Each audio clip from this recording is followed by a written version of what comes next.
Hulk, তোমার মা অনেক বড় রোগে আক্রান্ত। শান্ত হও হাল্ক, একটা উপায় আছে তোমার মাকে বাঁচানো। কবিরাজ চাচা, কি করতে হবে বলুন, আমি জীবন বাজি রেখে তা করব। পশ্চিমের জঙ্গলে একটি বড় নীল রঙের মায়া গাছ রয়েছে। সেই মায়া গাছ থেকে একটি ফুল সংগ্রহ করতে হবে, কিন্তু সেখানে অনেক বাধা আসবে।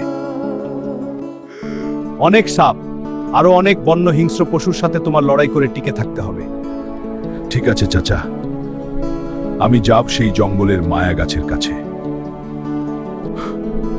ঠিক আছে চাচা, আমি যাচ্ছি এবার সেই মায়া গাছের ফুল আনতে।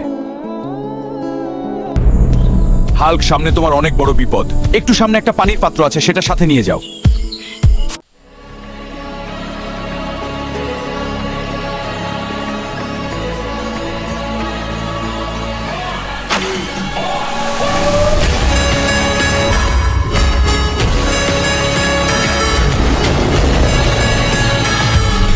আজকে আমার হাতে তোর মৃত্যু হবে এবার।